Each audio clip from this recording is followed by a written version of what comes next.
So Rodney inspired me to invent a new trick, and it's not really what you guys think. Now, it's a skateboarding trick, of course, but it's not inspiration by his skating, it's inspiration by his speaking. So Rodney and a few other skaters right now, for the past few years, have a way that they speak that when I listen to it, it doesn't get me excited to go skate, it gets me excited to think about skating. So in the past month, Rodney has appeared in 2 videos. One video was an interview with a girl who interviews the most prestigious minds in the scientific community, and the other video was he performed a presentation at, I believe it was the British Scientific Institute, which is a really prestigious college. And Rodney is not just a skater, he's a mechanical engineer and a chemist.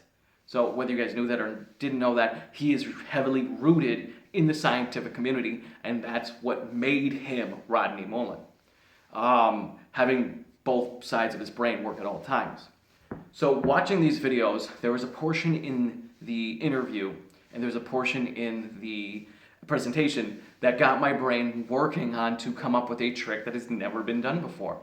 So in the presentation, Rodney shows an animation of a spring flipping end over end, and you guys, see it's endless, like it's just simple and clear. And Rodney just says a statement. I believe he's quoting something. He quoted a bunch of things throughout it.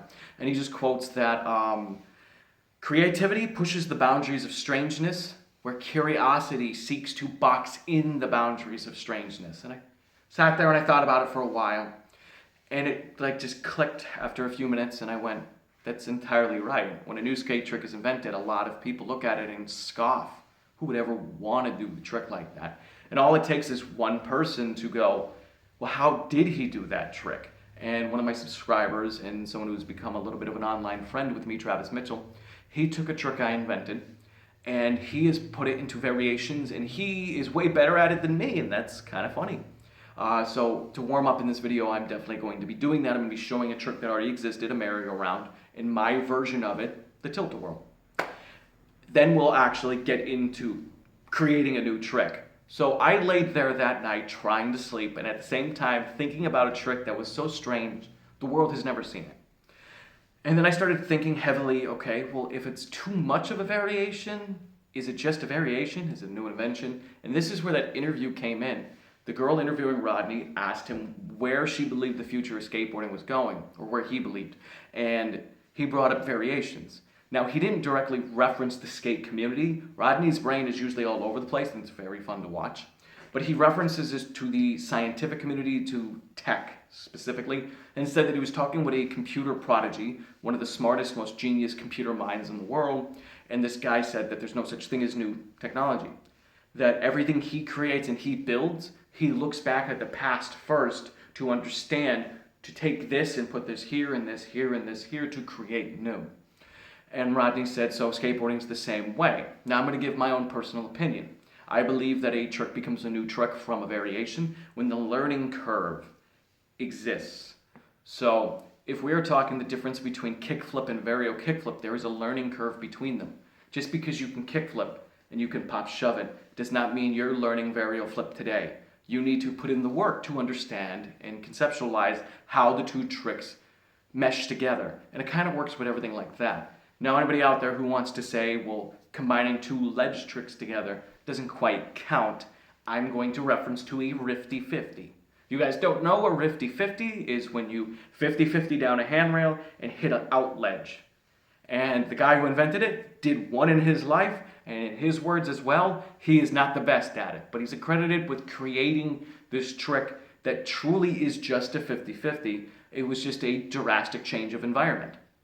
So today what I'm working on is front 50-50, back boneless out.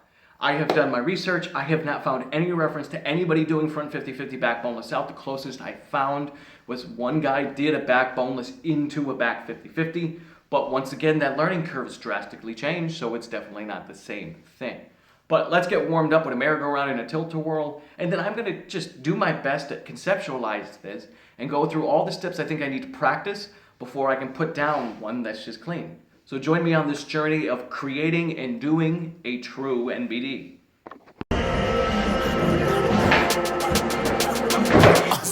Yeah, you better listen. I'm bringing heat. You'll be a fan when I start rapping. Way I'll have your fucking head spinning. I'm known as spit vicious. Release bombs and go tick tick. Boom, you blow me that head missing. I'm a phenomenon. Stacking cheese like a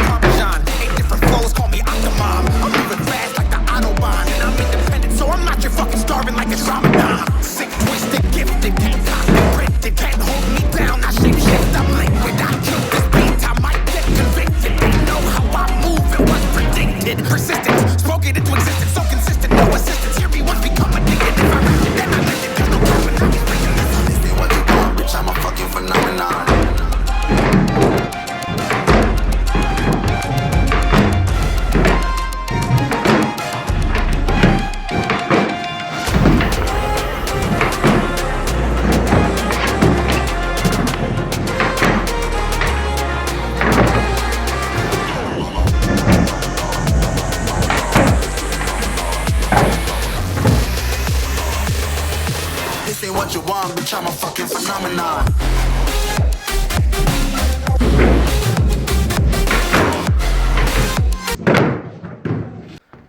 That was an incredible battle, for sure. Yesterday did not go as expected. I kind of thought this trick might be a little easy because before I started filming it, I had popped 3 of them from a stationary, stalled 50-50, and I got into it each time. The first pitfall I fell into was just my pure stupidity. I had my trucks on backwards. Somehow I didn't realize it at the last session, but what happened was I would get in and I'd be sliding around in my 50-50 and I couldn't figure it out for about a half hour. It felt weird. Then I realized my grind marks were on the other side. So I kind of just muscled through it yesterday, which was probably a stupid decision. But even when I flipped them around, the next thing I discovered is my grind grooves are so deep that when I would go to pop the back boneless, which is done at a diagonal angle, that the grind groove being this big U, the edge of the ledge was stuck in there and it would just kind of hit it and it wouldn't be able to actually pop out. That's why I flipped the ledge around and went on the round coping, because that's bigger than the grind groove. So still able to lock in because it's a round rail, but I didn't have to deal with that anymore. It definitely could be a little bit cleaner. I really want to revisit this when I'm at maybe the other skate park south of here that has the 16-foot ledge, because that was one of the biggest challenges. Landing in it, having my feet in the perfect position to pop out perfectly on a 6-foot ledge, incredibly difficult. Where if I did it on the 16-foot ledge, maybe I only do 8 feet or 10 feet of it, but it's enough to lock in, have good weight balance, shift my back foot just a hair, and come out of it. But now I want to talk about trick names. As skaters, we have some interesting names, and it's so interesting to me, the whole concept of skate names. So we have our skate language, where it doesn't matter the name of a trick, we can still describe it within the language. So if I said a Rick flip, and someone was, I don't know what a Rick flip is, I could say a fakie big spin heel flip. So let's look at names themselves. It seems like most of the names that Rodney Mullen came up with was just the language itself. Now, I don't know if that has anything to do with Stacy not kind of allowing him to name his trick Magic Flip, the kick flip. If he just decided to stick with things like that. Because for us, a varial is a shove, so a varial flip is just a shove kick flip. Same thing with front shove heel flip, we could say, or varial heel. 360 flip, even if we call it a tray flip, it's very descriptive. And that's kind of how all of his names went. Now, impossible is the change to that. But he didn't name impossible. He invented the trick, but all of his friends called it impossible because they couldn't do it. So I thought about what I wanted to name this trick for a while. And did I want to name it something descriptive? And I'm like, well, no, the descriptive language is always there. If I wanted to describe it to someone, front side 50-50 or front grind to back boneless out.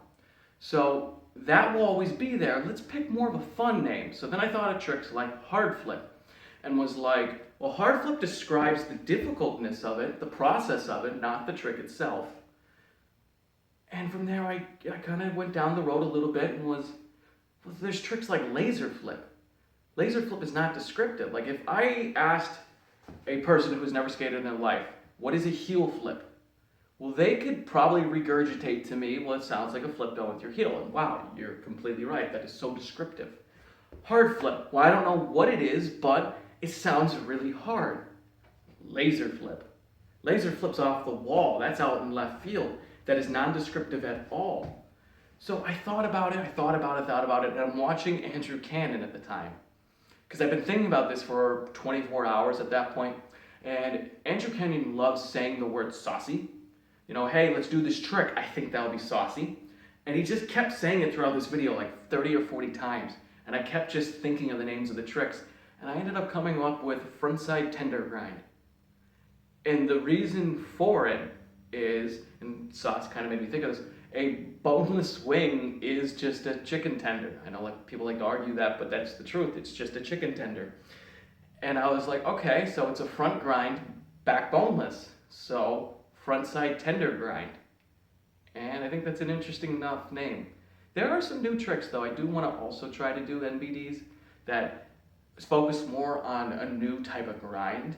So that should be interesting in the future, but I hope you guys did enjoy this video. I do wish I got it a little cleaner, but once I get out to a longer ledge, I promise I'll spend a day just throwing myself at this. And as always, thank you for liking, commenting, and subscribing. If you believe this trick has already been done, drop a comment below, but send me a link to a video. Because that's the hardest part of inventing a new trick, is knowing that you truly do it. Now, I found zero reference of this trick ever being done, but maybe you could change my opinion. Have a great day, guys. Keep pushing forward.